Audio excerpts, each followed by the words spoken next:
and why do we need an innovation accelerator at the World Food Programme? So the challenge of global hunger: 1 out of 11 people worldwide still go to bed without having enough to eat. And I think this is just the reality. And if you look at the data from the number of undernourished people in the world, you see in 1990, there were 1 billion people who were undernourished, and the data went down to 2015 with 570 million people.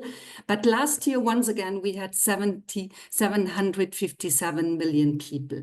So the number of food insecure people has recently grown significantly. And if you look, what are the root causes? The root causes are quite diverse. On the one hand, we have conflicts. We know all the conflicts in Sudan, in Gaza, in Ukraine. They last very long and they have a tremendous impact.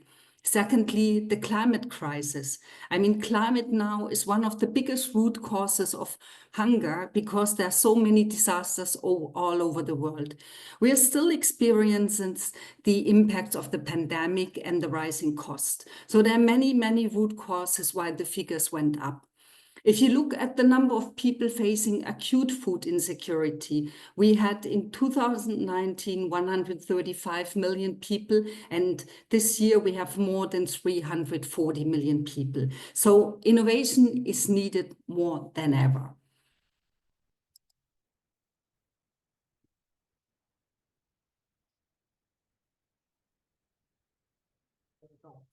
The WFP Innovation Accelerator, it sources, supports, and scale high-impact innovations in order to reach SDG 2, to reduce hunger and malnutrition, and to achieve the other SDGs.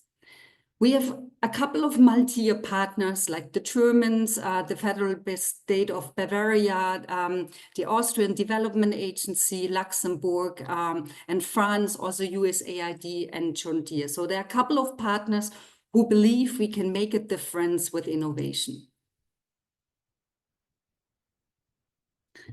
The World Food Programme is operating in 120 countries and territories.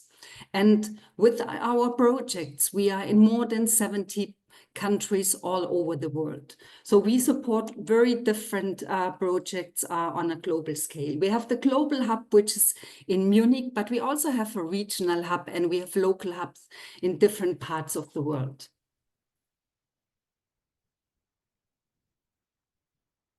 And this is our path to scale. We start with the needs identification. So we really try to understand what is the problem on a local level.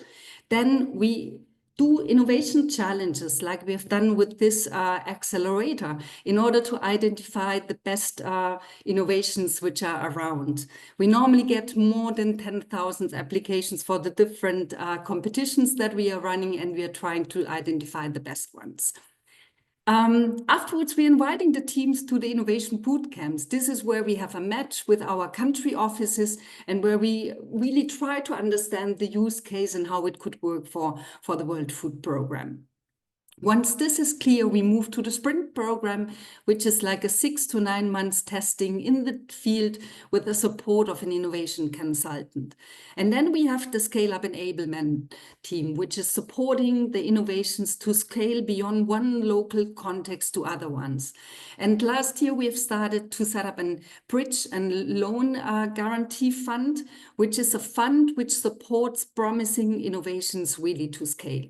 So this is quite amazing, the journey that we have set up.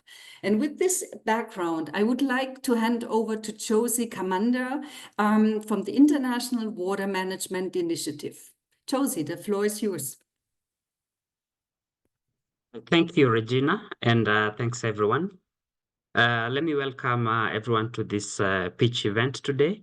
I work with the International Water Management Institute, which is an international research for development organization focusing on creating a water secure world.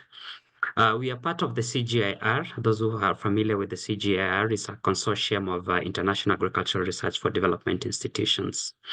And as part of the CGIAR, we've developed an initiative referred to Fragility, Conflict, and Migration, under which we developed this program. Next slide, please.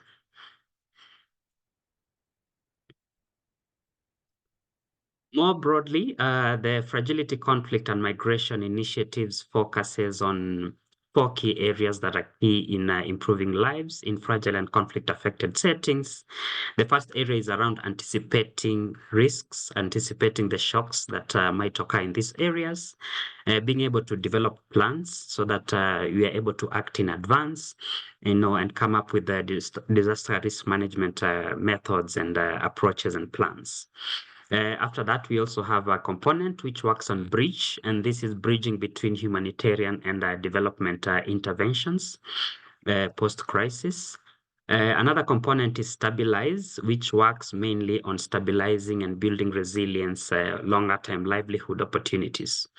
And the area under which this work falls is accelerate. And this is an area where we aim to look for high impact, innovations, and therefore support SMEs to scale those and be able to address food, land, and water system challenges in fragile and conflict-affected settings. Next slide. So in this, as I described it, is a science-driven enterprise acceleration process for food, land, and water system in these fragile settings. We started off by doing an ecosystem assessment of food, land, and water actors in these settings, looked at 14 countries, were able to see 600 plus innovations and the people who are supporting these innovations. But we realized that the support for innovations, especially in these settings, is still nascent. A lot of support still comes from the north, about 90%. We also looked at the key areas that needed, challenges that needed to be addressed. And based on this, we developed some innovation themes within which we would call for applications.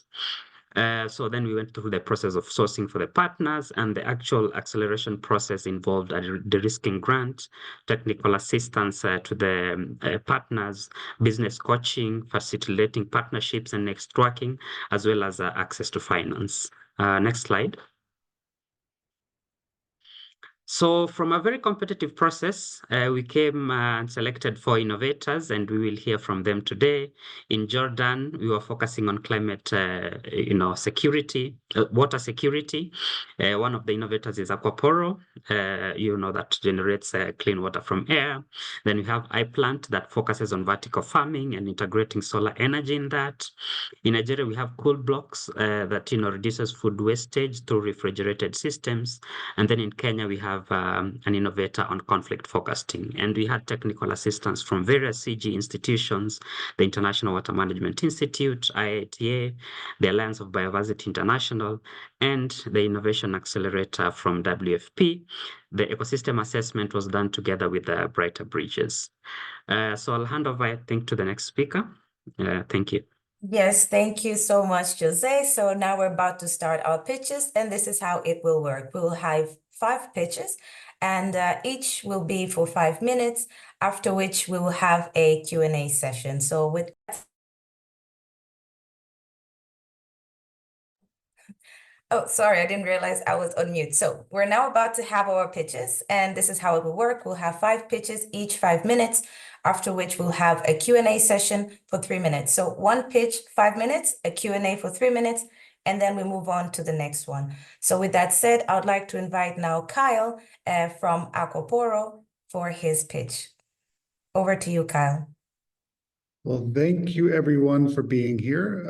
My name is Kyle Cordoba. I'm the founder and CEO of Aquaporo. Aquaporo is a startup company based out of Amman, Jordan. And we really set it up to provide solutions to this global problem of water scarcity that increasingly is being felt on a local level. If you just take a look at the news at any given day, there's another city facing a day zero. Just this summer, Mexico City, one of the world's largest cities in the world, was on the brink of a day zero where water doesn't come out of the tap. Before that was Bogota, Colombia. Before that was Cape Town, South Africa, a couple of years ago. So this is happening all over the world, and it's having a real impact at the local level. If groundwater is being depleted, it's increasingly becoming contaminated, climate change is exacerbating that. Where do we come up with new sources of water? Alternative technologies like desalination are largely infeasible in many places facing water scarcity or insecurity. And so Aquaporo's solution is to take the air that we breathe, the atmosphere around us, and harness it as an untapped reservoir to provide clean, drinkable water anywhere at any time. Just to give you context and perspective to what I mean by that, at any given moment, there exists 13 quadrillion liters of water in the form of humidity, which is equivalent to almost 2 years of flow from the Amazon River. So if we're able to develop a technology based on real science that can capture that humidity and convert it into the liquid form of water, then we have a new source of water. And so we've been hard at work doing that. This is our first product called Droplet. It's an atmospheric water harvester. It's for residential use cases, domestic use cases, for your home, for your school, for your clinic, for your office. It's wall mounted. It produces around 20 liters of water in the most dry desert arid climates like here in Jordan. So it's enough for a family daily consumption needs in terms of drinking water. Droplet is more than just producing water. It's really sustainability in action. Over its lifespan, of course, it's going to produce water. It's an atmospheric water harvester, but it produces 110,000 liters of water. And if you're producing new water, you don't have to rely on plastic bottles. So it eliminates the need for the consumption of more than 200,000 single-use plastic water bottles. And if you're not using plastic, you're also avoiding CO2 emissions to the tune of almost 20 metric tons. The business has been set up to really address humanitarian cases and as our primary customer segment from the beginning. So we partnered with the International Rescue Committee and the Royal Court here in Jordan. We've also been setting up a really fun value chain from distribution to contract manufacturing. Australia is the same situation where we're targeting indigenous communities in Western Australia. And so we have a total value in terms of contracts without any formal marketing or advertising started yet of close to $7 million.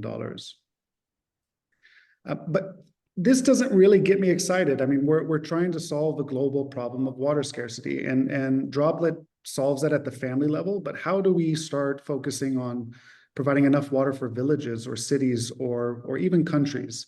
And so through this accelerator program with WFP and IWMI, we were able to start on our second product in our portfolio, which is called Stream.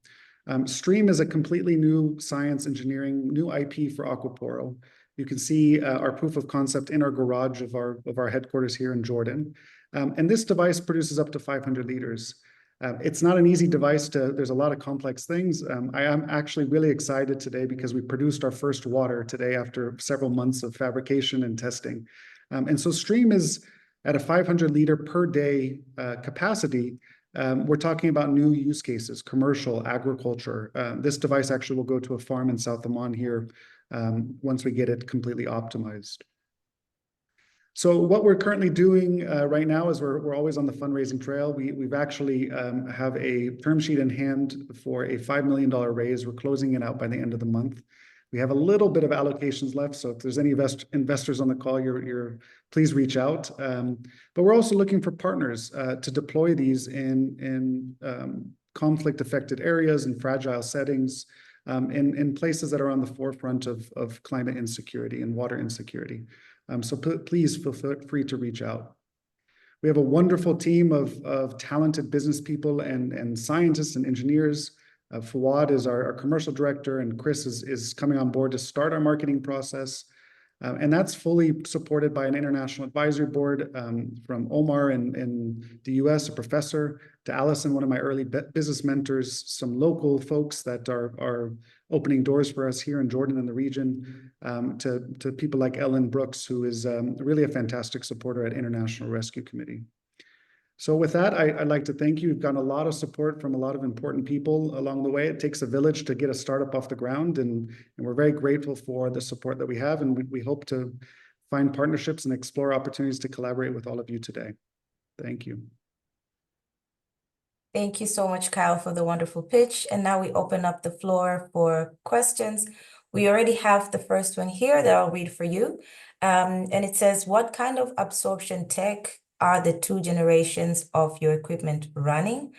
MOF, different materials, or the same?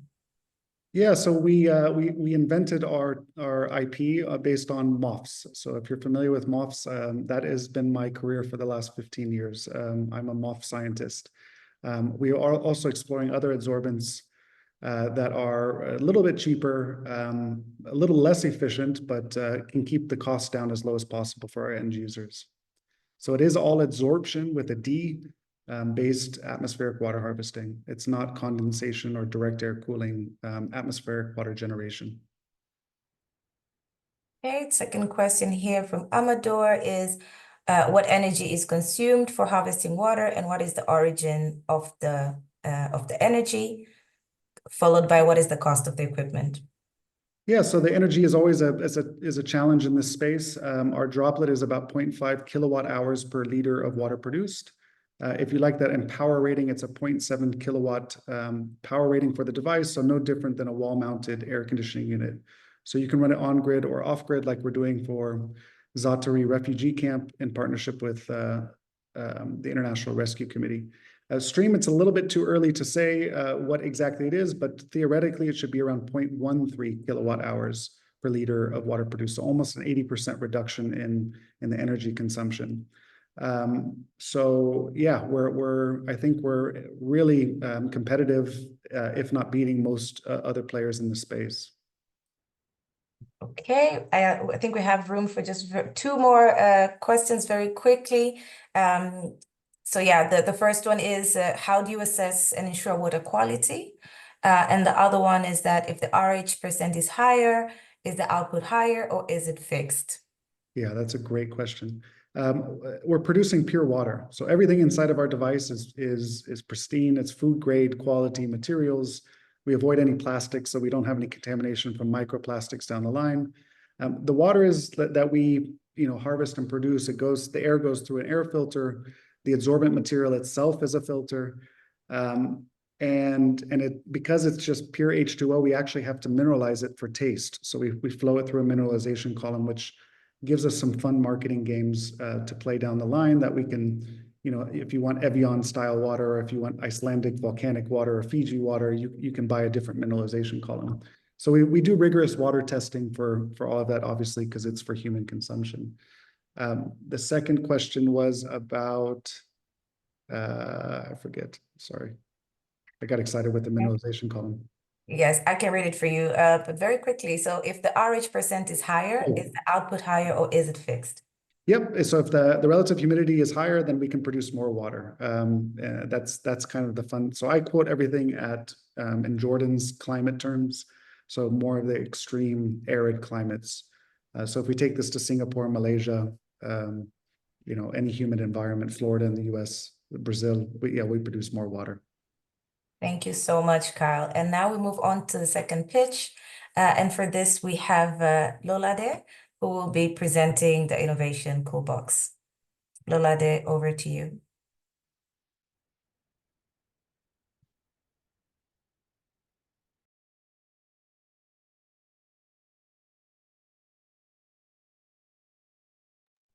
Lolade, hello, can you hear me? Yes. Okay, now I'm looking for the screen so that I can.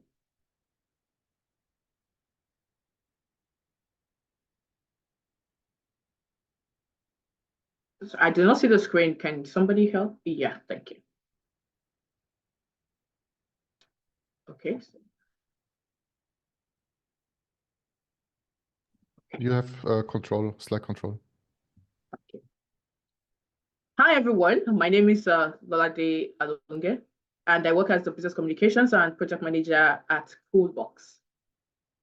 So I don't know, it's been declined. You have slide control. Yep, exactly. Okay. All right. So at Koolboks, we are on a mission to make sustainable cooling affordable and accessible to everyone that needs it. The woman you see on the screen right now is Mama Ibadan.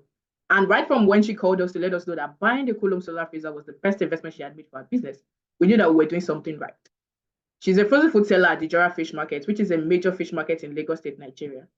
And due to lack of access to electricity to power our freezer, our chicken, our turkey, our food produce would usually go to waste at the end of every market day. Over 700 million people in Africa are actually like Mama Ibadan. They lack access to electricity, therefore they lack access to refrigeration. And this in turn leads to over 40% of food wastage being recorded every year, not to talk of the huge upfront costs allocated to, sorry, do you see my screen moving? I do not see it moving. Yes, it is now moving, Lolade.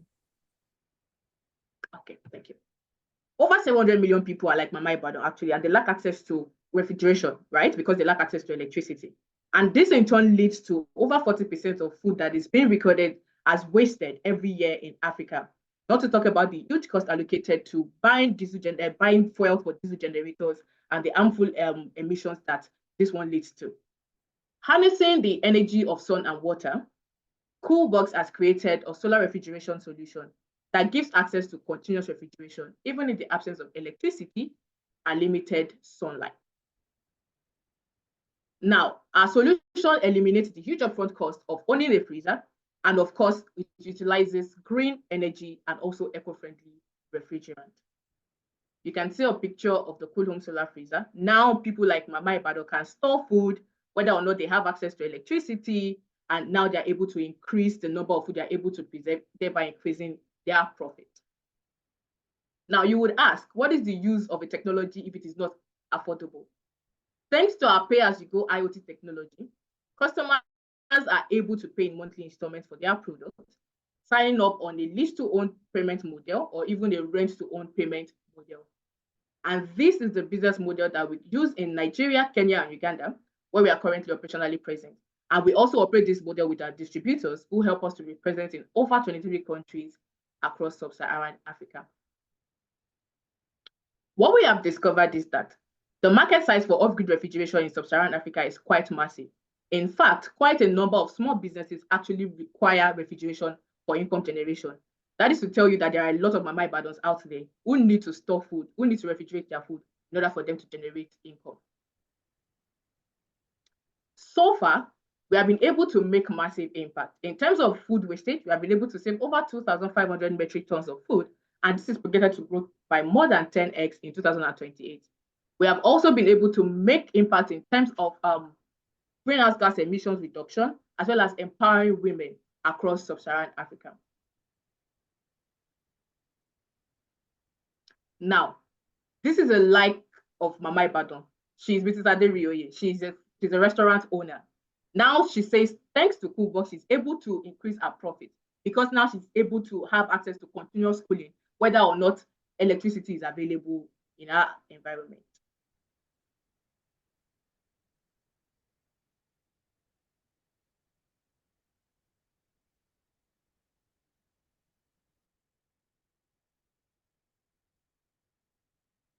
So far, we have been able to sell over 6,500 units in 36 countries, and we have also been able to close our Series A fundraising round.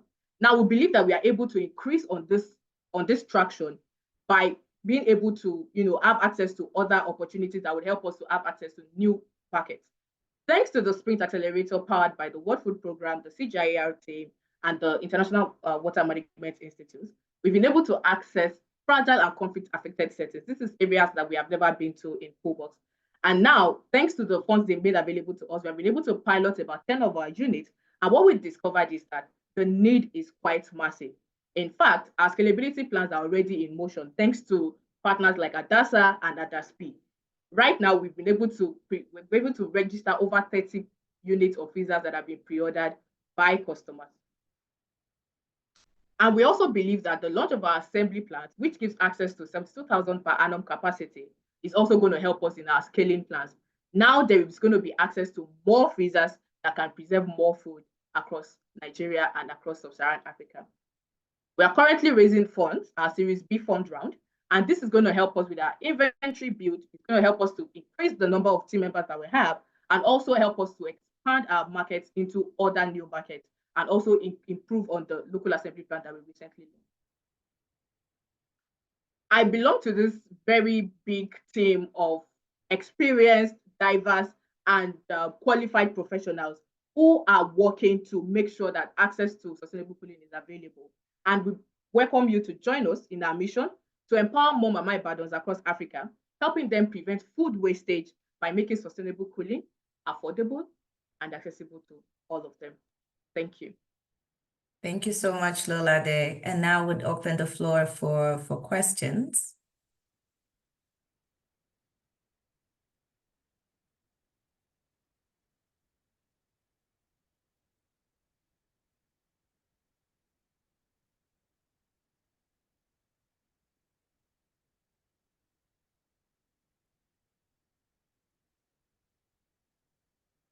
Okay, I see one here. It says, does it completely work without electricity?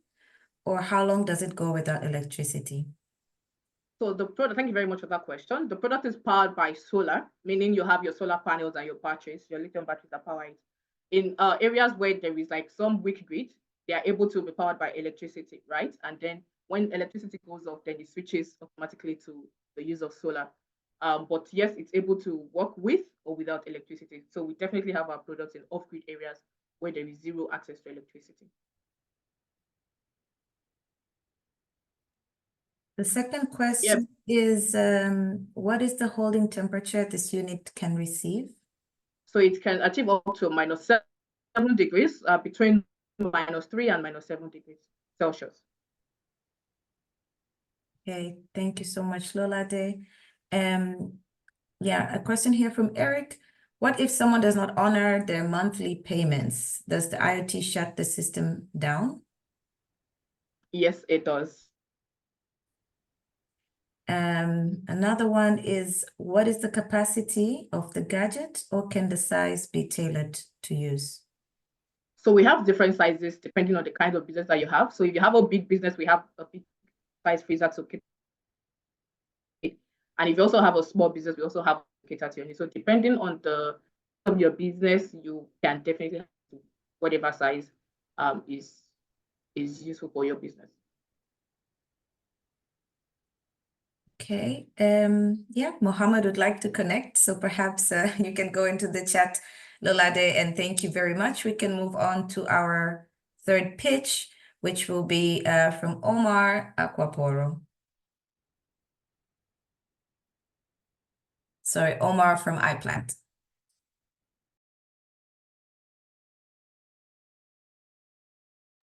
Okay. Hello, everyone. Do I have control over the slides? Yes.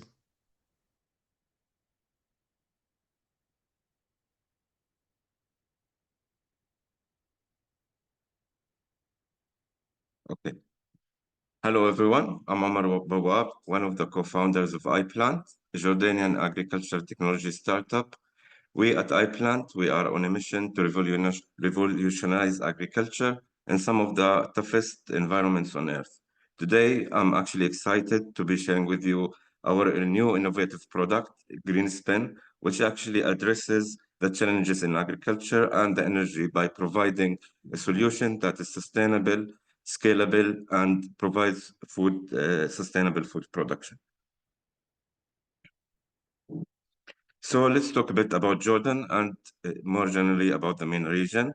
Water scarcity is one of the greatest challenges from our time. Jordan has one of the lowest levels of water availability per capita in the world, with approximately 61 cubic meters per person annually. And despite the scarcity, still agriculture consumes over 60% of the freshwater resources that are available, and yet struggles to meet the growing food demands. At the same time, in Jordan, arable land is shrinking due to urbanization, desertification, and importantly, the overuse of pesticides. And add to this the growing pressure by the climate change and the unique situation and struggles faced by the refugee communities in Jordan, the access to fresh and affordable food becomes a serious problem. Clearly, we need a better way to grow food, and one that actually uses less water, less space, and can adapt to the different environments. This is actually where indoor farming comes in. By growing crops in vertically stacked layers, we drastically need much less amounts or areas of land, and growing uses much less water and almost no harmful chemicals. Vertical farming enables us to do precise control over the environment, light, water, nutrients, thus making it possible to grow actually 365 days a year while providing pesticide-free produce. Although at iPlant, our already vertical farming technologies can save up to 90% water compared to the traditional farming. Despite this promise, the technology faces a few significant challenges. So we have tried to grow actually everywhere. We've developed systems that are growing crops underwater. We did some urban farming projects on the rooftops. We have our ready unit. But one of the main hurdles for all of these was the energy consumption. Particularly actually the use of LEDs, which consumes most of the electricity. And thus, this makes most of the businesses that are dependent on this energy resources and electricity for growing really volatile in regards to the price and the effectiveness. And within this program, we actually started, or we were asking ourselves, and we asked with our partners, how can we actually benefit from sunlight, the nature's most free and renewable energy source, and combine it actually with the controlled environment agriculture that we are already doing. And this is where actually Greenspin comes in. Greenspin is our comprehensive one-drop solution. It's a container-based vertical farming system that is designed for both urban and rural settings. It combines the innovative technology with community empowerment to create a sustainable food production system. One of the main qualities that it does is actually sunlight optimization. And by that, we want to take the sunlight. So if you see on the right side, there is a carousel movement for the unit where the plants actually can take the nutrients and the water from the bottom layer of the container, but actually to go all the way up to an open top that actually is exposed to sunlight. And thus all the plants can actually get enough sunlight for them to grow perfectly, but at the same time, use the resources efficiently, especially when it comes to water. This carousel movement that is inside the system actually makes it possible. And because it's a controlled environment, still we are saving more than 90% of the water. It does a huge impact on local communities by creating more jobs and empowering people who it was hard for them to own land or get the resources needed to do an operational farming process.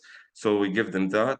These units can provide actually natural and really convenient and tasty food to the communities themselves, and it has its own environmental benefits. So the MENA region actually is one of the best markets for Greenspin. At iPlant, we have already explored different products that we are selling, including the vertical farming units and our control systems. And with 300 days of sunlight in the MENA area, actually integration of the sunlight into the growing process and providing the renewable sources needed when the sunlight is not completely efficient. So this can give us a great opportunity to try our system and actually scale it up within the area.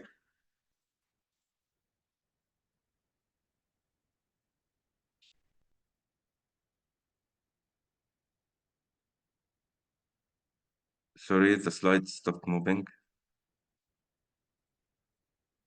Okay, so we have already successfully deployed more than 12 vertical farming units from our small scale unit into different communities in Jordan. We actually did partnerships with partners like the World Food Program, CGIAR, and IWMI specifically in this project. But before that, we already did some work with the Royal Scientific Society, National Agricultural Research, and Food and Health Organization. Doing this while also saving 90% water with each harvest we are producing each month of the year.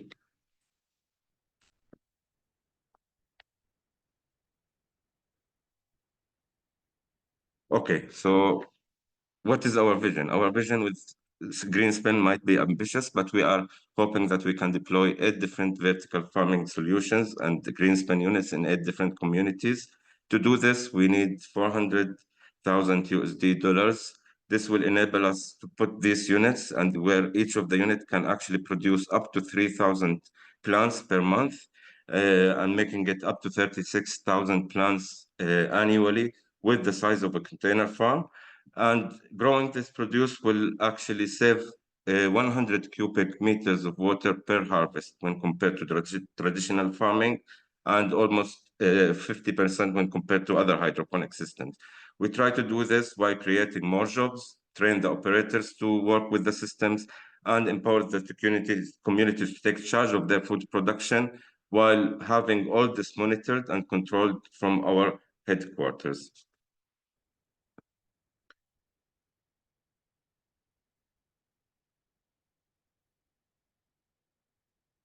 Okay. In conclusion, Greenspan is more than a product. We might have the vision of the future of farming in hands and in arid and urban regions like Jordan.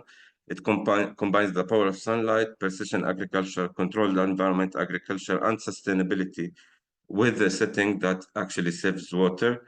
And please join us like my father in the picture did in joining the farming community, and hopefully we will hear from you. Thank you very much, and thanks for everyone for being here. Thank you, Omar, for the great pitch.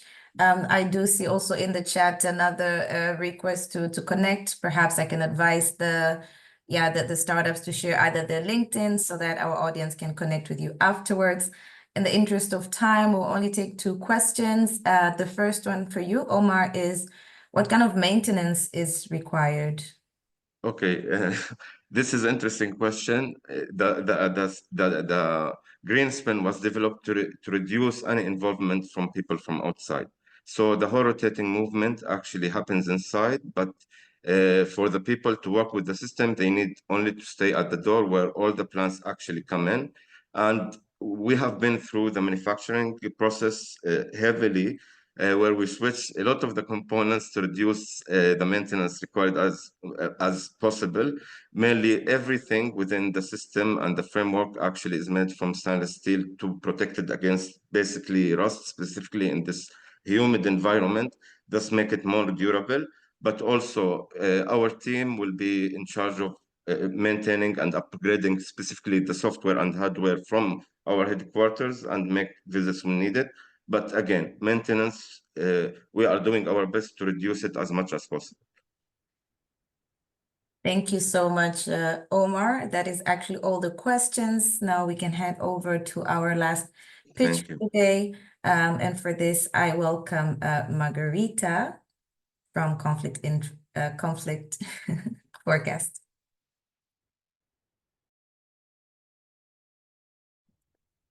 Thank you so much. I'm just taking care of the... You have slide control.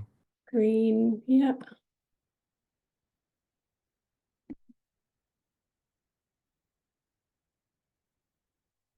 It doesn't seem to be responding, sorry.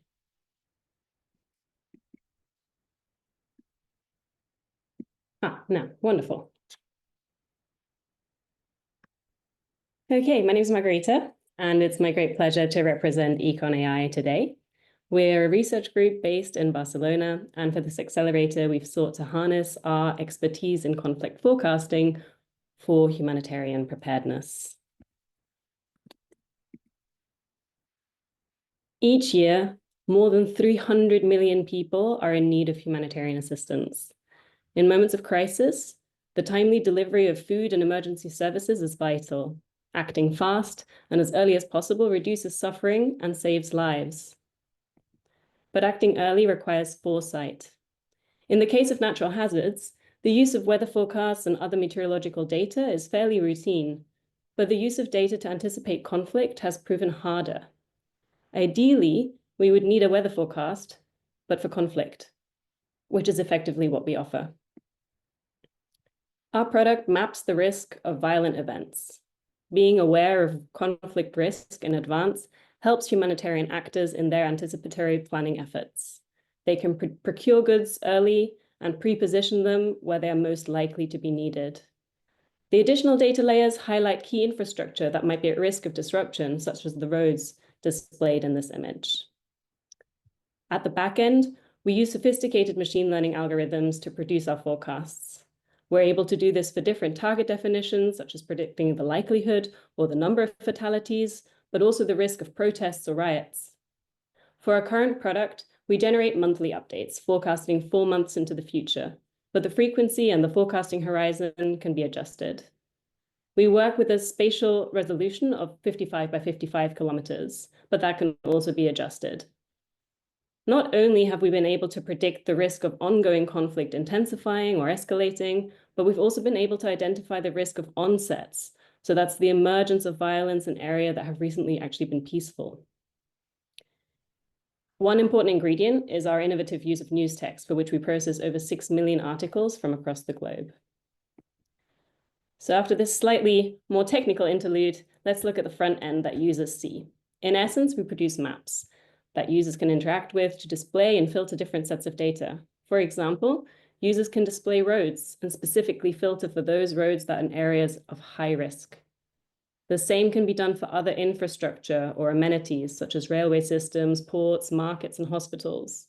We also include data about pre-existing needs, such as food insecurity, which may be further compounded by conflict.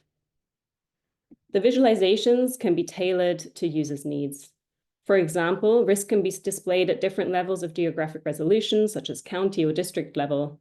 And users can also choose between seeing risk values versus seeing how much risk is predicted to increase or decrease by. As part of this accelerator, we have refined our minimum viable product and started a collaboration with the Kenyan Red Cross Society. And I'm really happy to see Mohammed amongst the participants today. And we're developing a case study of how conflict forecast can be meaningfully integrated into their 6-monthly contingency planning.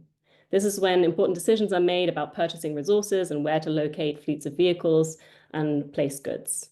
We're also continuously providing forecasts to triangulate with their internal perceptions of risk.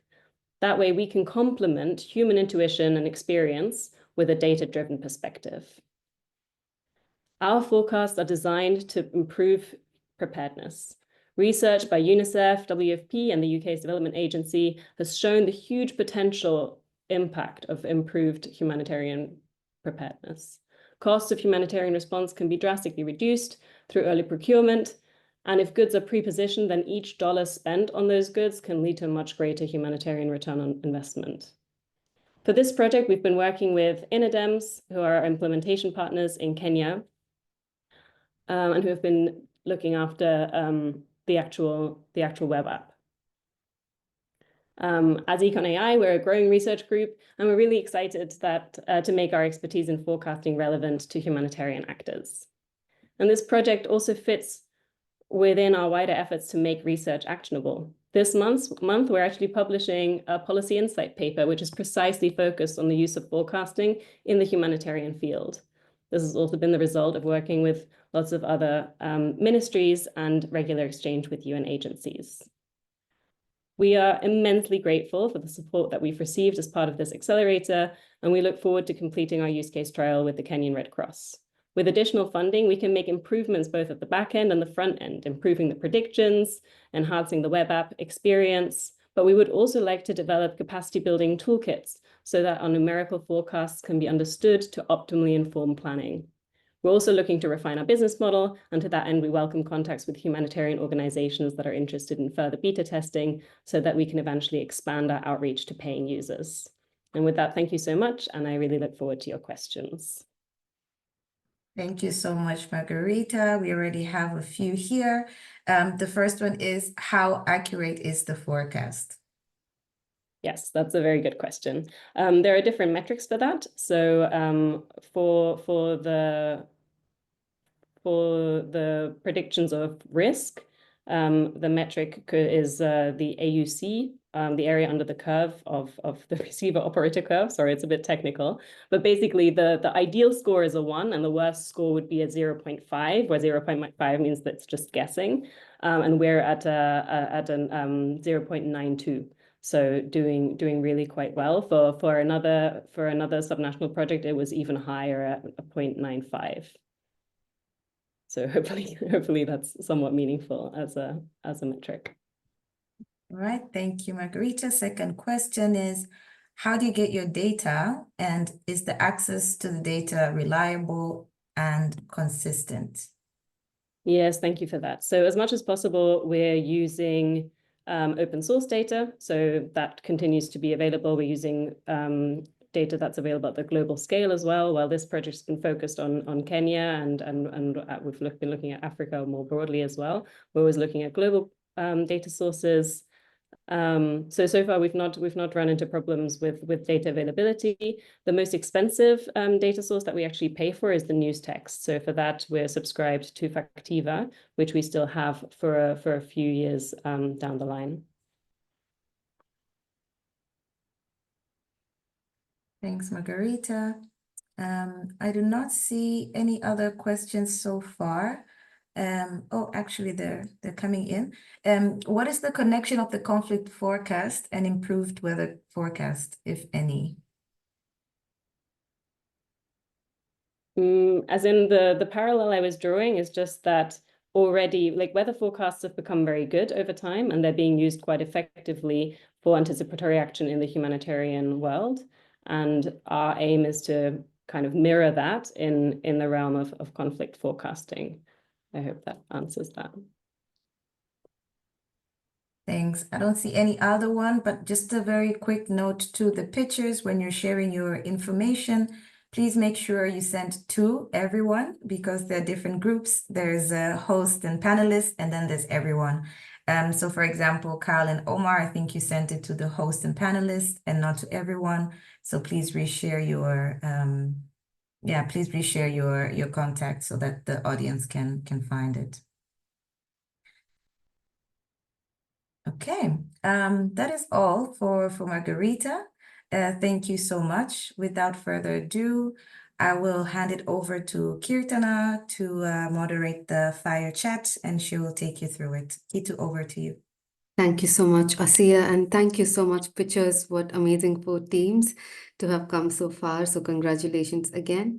Now we will have an exciting fireside chat with 2 experts from both CGIAR as well as WFP. We will go through a series of questions to understand what other innovators such as yours, such as the ones that presented, as well as other partners who are involved here, can do more to bring in more solutions like this and tackle such a huge problem that we have. I'm Kirtana Karunakaran, and I work here with the Innovation Accelerator, and I'm really honored to invite both our speakers today. So first we have Mira from the CGIAR team, and I will give it to her to introduce herself. Over to you, Mira. Yes, thank you so much. This is a really fantastic event. I feel really happy to be here. So my name is Mirja, and I work for the International Water Management Institute in Accra, Ghana, and I'm a scaling scientist, and we are a research for development institution really caring about impact. So scaling means that how can we have more positive impact? And we use a systems approach, so we work with innovations on food, land, and water systems, and scaling can happen through, governments, but also through institutions, the humanitarian sector, but also market-led. So this accelerator program is market-led, and it's really interesting for us. This is a rare opportunity to learn how we can scale best like this. Thank you so much. Thank you, Mira, and welcome again. And over to you, second speaker for the day, Emma Lee from the World Food Programme, the East African Region Innovation Hub. Over to you. Thanks, Kitu. Hi, everybody. I'm Emily Nape. I'm the Head of Innovation for East Africa at the World Food Programme. And our Innovation Hub is the first set up in WFP, coming from the Accelerator. And now we've been around for around 3 years. Our vision is that food systems in East Africa are locally led, sustainable, and climate resilient. And the work that we do falls into a number of pillars, one of which is supporting the local private sector. But we also provide capacity support to country officers, governments, and local actors in the ecosystem of East Africa. So I'm very happy to be here, hearing about these very exciting projects, which I'm sure many of which are applicable to the region, and talking in this discussion. Thanks. Hey, super. Thank you so much, both of you. And without further ado, today represents actually a unique collaboration between the World Food Programme and the CGIAR consortium. And through this, what we aim to identify, fund, develop, and scale innovations towards achieving zero hunger, right? Why do you think it is important for actors in humanitarian sector to collaborate? And how do you think these partnerships between an innovation team or a World Food Programme humanitarian agency and a research consortium can ensure more efficient and effective response for the challenges we are trying to tackle? So maybe first I'll give it to Mira and then over to you, Emily. Yes, thank you so much. Yeah, we are facing complex challenges, so nobody can solve this alone. We have to team up. And we are a research institution, for example, so we're good in looking for evidence and, how does a certain technology, technique or something produce impact, and that can inform decision-making, both at the higher level for enabling environment of innovation ecosystems like governments and their policies, but also maybe from it's a scaling deep dimension, people's perception and behavior, so they need awareness, so we could work on that once we have identified evidence. So at the same time, there is this scaling out dimension where we would like to see that more people benefit from specific practices or technologies. And we're not a business, and we're not an institution really scaling ourselves anything. Like we work, for example, on solar-powered irrigation. And so we team up with the private sector rather to do that part. So in this accelerator program, specifically, we provided more the technical testing inside, and the World Food Programme Innovation Accelerator more the business case testing, and that was a really good complementary fit that was to the benefit of our innovators. Super. Thank you so much, Mira, and over to you, Emily. I would complement much of what Mira said. No single organization can address the issue of hunger and food insecurity alone. That's a fact. And we see collaboration in the humanitarian sector to be very critical because we can pool our resources, our expertise, and also our perspectives coming from different perspectives to tackle these complex challenges in a systems way.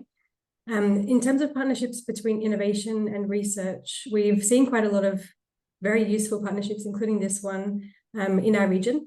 And what we see is the effective use of fostering that continuous learning and adapting of solutions to the context is very, very interesting. So the research, as Mira correctly pointed out, can provide us with a strong baseline evidence base, but also make sure that we're testing and creating evidence throughout the process of designing innovation.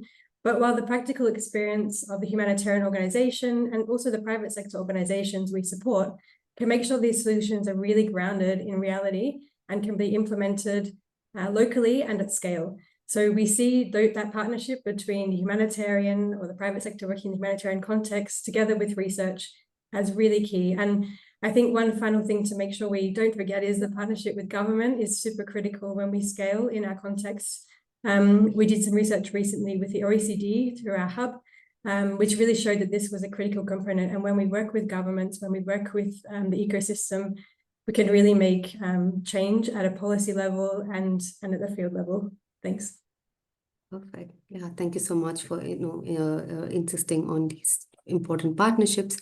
Maybe the second question, especially because we have multiple different types of innovators as well as other organizations within the audience, what challenges and opportunities within the fragility, conflict, and migration topics that you think can be supported by new technologies? And how can these innovations ensure success and sustainability?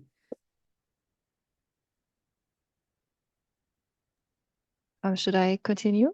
Yes. Okay. So we're looking at very complex environments with many uncertainties for the operational context of innovators. There's maybe unreliable, unstable governance, market, security situation, also migration that can be translated actually directly into fluctuations in demand. So this is hard to serve, and so logistics are also very difficult. I've looked at humanitarian innovation, and the humanitarian sector is highly regulated. It's unethical to just do try and error. You have to allocate resources very efficiently, at the same time be very sure of what you do. So there's a conflict between serving the urgency and satisfying demand, and also quality testing, finding proof. So this is really a challenge. And at the same time, I think as CGIAR and also as World Food Programme, we want to stand for inclusive and sustainable solutions, and that comes at a cost and needs consideration. So we need to we need to consult, we need to consider, we need to invest, but often these investments and these considerations might take slightly more time, but also they are more sustainable and will have long-term benefits. If I'm only, again, thinking of the solar-powered irrigation, that is also something, because I'm coming from the farming systems background, something where there's an upfront investment, yes, but after a few years, this will be the cheaper solution. Same with more durable humanitarian tents or food and water solutions. And also the water harvester, we've seen that it saves so much plastic down the line. It's an upfront investment, but in the end, it will be cheaper and so valuable. So I think the short message here is that we need conscious and concerted efforts, and so that it's not just intentions, but also real impacts, sustainable impacts for humanitarian and development outcomes. Thank you so much, Mira. And Emily, over to you. And Mira, you mentioned many of the challenges that exist, and I won't get into any more detail than to say we see an increase in challenge with climate change, with conflict, with migration due to these issues. I want to talk a bit about the innovation side. So someone in the group chat mentioned before that agribusiness is the only solution for food security. And I think we tend to agree in our region and in the way that we look at innovation. In our region, we believe peace and production is an enablement to food security. So looking at how can we produce locally, how can we enable local people to produce food and distribute it in a way that works with local communities is something that we're keenly looking at, and we're working with the private sector and research organizations to enable. And new technologies can play a key role in these issues. So for example, we heard about the data analysis, the artificial intelligence we're using for conflict forecasting. We also have programs and projects working with blockchain technology to ensure transparency and efficiency of our aid distribution. And there are also many other innovations and use of technology which are not high tech, which could include the climate smart agriculture, like the drip irrigation. It can include food processing locally and enabling smallholder farmers with affordable finance. And these are the kinds of things that we want to bring together to our organization, to the people we serve. And I think the key that we see to ensure the success, sustainability of these innovations is that they must be context specific and they must be user-centered. So we need to design these with the input of the affected communities. We need to tailor them with their unique needs and their circumstances. And I know many of you have been working in this human-centered design approach, testing, iterating together with communities. And we really see that additionally to building that local capacity and ensuring that innovations can be adapted to the community and scaled in that way is really key for long-term success. So I just also wanted to bring out that point as well. Thanks. Context is indeed the key. Thank you so much. Maybe to wrap up, one question each. So first to Mira, based on your vast experience, what are some support actions that need to be in place for innovators so that, as Emily mentioned, we can, deliver successfully and sustainably? Yes, so actually, we have used the last few months as IWMI to really systematically look at innovation development and support innovation development and scaling support functions, asking ourselves what do we accelerate and how does it actually happen? And there are other formats as well, right, for to support entrepreneurs. So we need clarity, again, like you said, context specific. We also need to really look at the specific enterprise and ask what is their need, how can we help them, how can we guide and support them. So we have identified several support functions, such as sharing knowledge, training them, accompanying them in processes, resourcing them, endorsing their work to others, and connecting them. It's not us that will solve everything and can provide everything, but maybe we have, again, contacts that we can provide. So we found that the accelerator offers all of those in more or less extent, also depending on what the innovators need. And so very consciously we can also check where do we provide most support at the moment, almost like a portfolio assessment for us as institutions. How do we actually support innovators? Where are strong and weak points? Maybe we can partner with others. Like in our case, I think CGIAR partnering with World Food Program Innovation Accelerator brought this huge business process component in accompanying them that we couldn't have covered ourselves. So this was fantastic. So it shows the strategic fit between us. And also, this kind of framework of functions could also equip the innovators with a language to say, hey, we need this or that, please connect us, please resource us, please, we need that kind of process. So hopefully we find a shared language. We are just submitting a journal article on this with this conceptual framework and reflections, and we would love to share that with all of you once it's published. Super. Thank you so much, Mira, also for bringing, and for CGIAR for bringing in those structures in. Last one to Emma Lee, from the field perspective, what would your advice be for the innovators and the ecosystem to build a sustainable and scalable way towards action?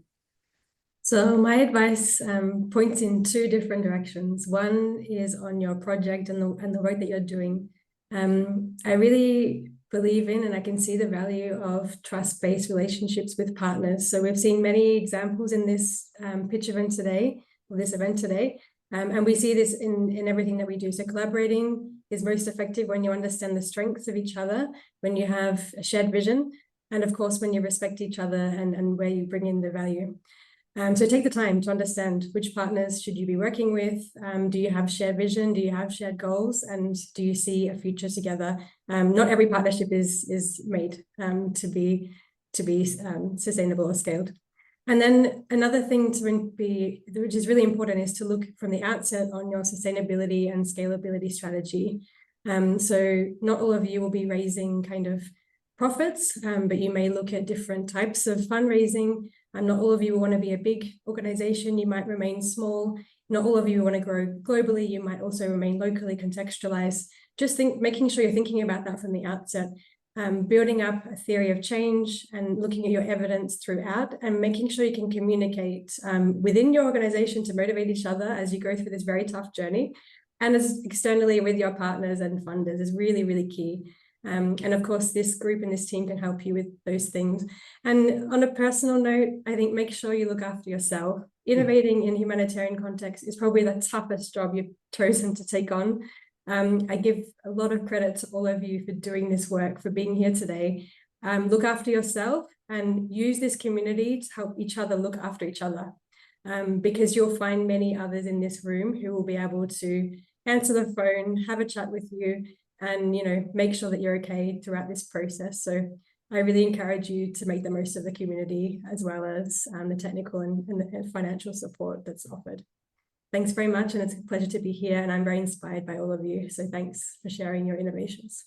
Thank you so much, both of you, and what a nice note to finish. Yes, please do take care of yourselves as well as each other. Thank you, everybody, and back to you, Asiya.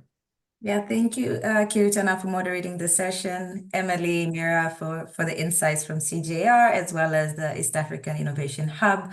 Those were really great insights and gems.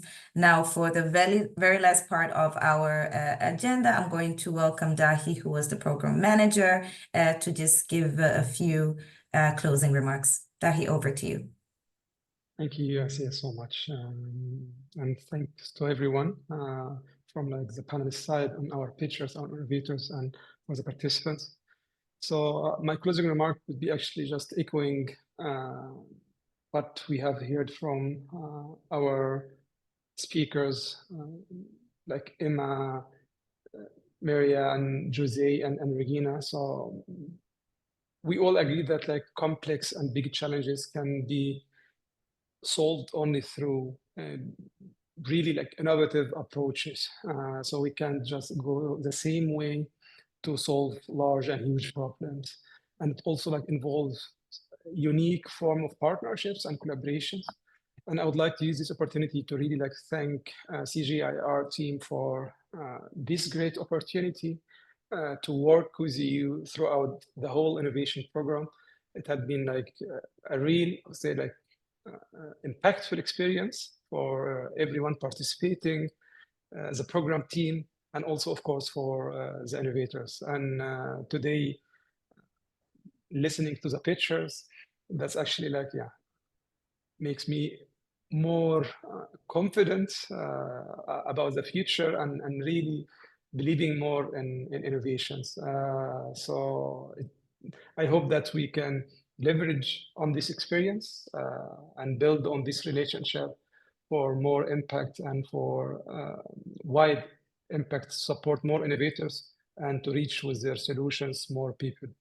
So thank you, everyone. And maybe like for the panelists and pitchers, it would be great just like to stay and open your cameras to have pictures, so to save a good memory for the event and for the whole program. So thank you, everyone. Thank you, everyone, for joining. Bye.